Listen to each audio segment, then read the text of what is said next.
Portugal é hoje um dos países europeus com melhores acessibilidades.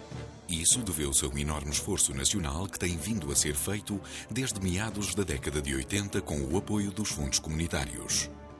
Porém, Portugal tem hoje um déficit de estruturas noutras áreas, nomeadamente na requalificação dos centros urbanos, na saúde, na rede escolar e na rede ferroviária. O atual governo socialista, desde há 4 anos, que tem vindo a insistir na realização de enormes investimentos públicos em projetos de discutível necessidade e sem ter por base estudos credíveis. Na margem sul, jamais. Jamais. Portanto, quando estamos a falar que talvez haja outro sítio, é preciso que alguém apresente outro sítio. Eu acho que é faraónico é fazer um aeroporto na margem sul, um aeroporto onde não há gente, onde não há escolas, onde não há hospitais, onde não há cidades, onde não há indústria, onde não há comércio, onde não há hotéis. Há projetos estruturantes que certamente que não começarão este ano, no ano 2009, mas dos quais não quero desistir. A alta velocidade e o TGV é um projeto da maior importância para Portugal. O TGV e novo aeroporto são disso os melhores exemplos, como o PSD tem vindo sistematicamente a denunciar. Tenhamos bem presente que já não é gastando recursos públicos que Portugal avança. E isso exige que a política de investimentos públicos tem que ser muito criteriosa. As decisões nesta matéria têm que conseguir responder a 2 questões essenciais. Precisamos realmente dos investimentos? Temos meios para os pagar? A crise económica que atingiu o nosso país, bem antes desta crise financeira internacional, impunha que o governo fizesse outro tipo de opções, como o PSD vem reclamando. Só que o governo faz orelhas mocas, hipotecando o futuro nas novas gerações e não apresentando soluções imediatas para a situação de emergência social que o país atravessa. Os números dos diferentes investimentos anunciados pela propaganda do governo são assustadores. O TGV, que implica um custo total de 8.350 milhões de euros. A nova ponte sobre o Tejo, a terceira travessia, 1.700 milhões de euros. O novo aeroporto custará 5.000 milhões de euros. As novas concessões rodoviárias elevar-se-ão a mais de 4.000 milhões de euros. Mas há 2 projetos que são bem o exemplo do desperdício socialista. A construção de uma terceira autoestrada entre Lisboa e o Porto, uma nova autoestrada rosa que resulta do somatório das diferentes concessões que o governo pretende adjudicar. E no TGV, para agravar ainda mais os custos deste investimento insustentável, o governo optou pelo traçado que prevê a entrada dos comboios a norte de Lisboa, passando pela Ota. Esta opção significa um acréscimo de custos de mais de 1.000 milhões de euros. Os portugueses vão pagar assim, anualmente, 1.500 milhões de euros por investimentos que não geram riqueza nem criam emprego durante os próximos 30 anos.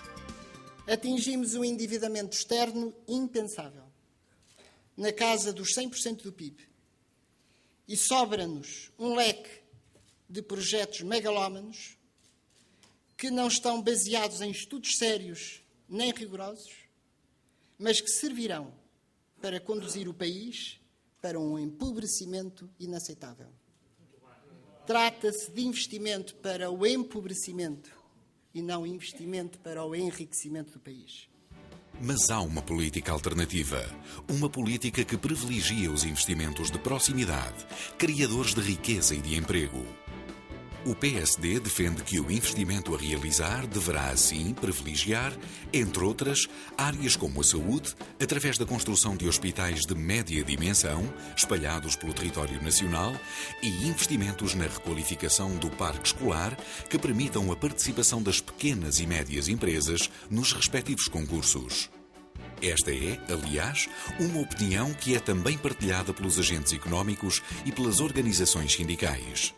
Fui lá de propósito há um tempo atrás dizer-lhe que ele tinha que tomar cuidado com as obras, porque as grandes obras públicas podia ser contra ele, até em termos eleitorais, não beneficia nada, que tinha que escolher, que tinha que ter critério, etc, etc. Ele ouviu, mas não gostou. A orientação para o investimento, as opções que se fazem no investimento, a necessidade de mobilização de recursos públicos para o investimento público não pode deixar de ter esta preocupação. Para nós é fundamental que haja investimentos públicos e que gerem os próprios investimentos públicos e investimentos privados e que esses investimentos públicos se centrem sobretudo nas pequenas obras, nas obras no setor da educação, da saúde, no setor da proteção social, na própria recuperação da habitação.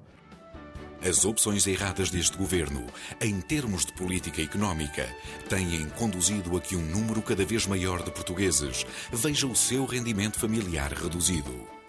Hoje, são já mais de 2 milhões de portugueses que vivem próximo do limiar de pobreza.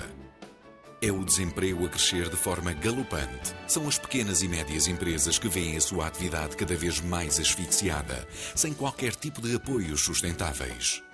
Chegou a hora da verdade. A hora da afirmação de uma alternativa política séria. A hora de dar esperança às famílias portuguesas e às pequenas e médias empresas. Precisamos de virar esta página. É preciso que todos saibam que não estamos condenados a este triste estado de coisas. Há outra forma de fazer política. Com verdade, com seriedade, com dignidade. O PSD tem vindo a preparar o caminho para oferecer essa resposta aos portugueses. Apresentamos propostas, fazemos uma oposição responsável, estamos a ouvir a sociedade civil e a preparar um programa de governo diferente e adaptado às atuais circunstâncias.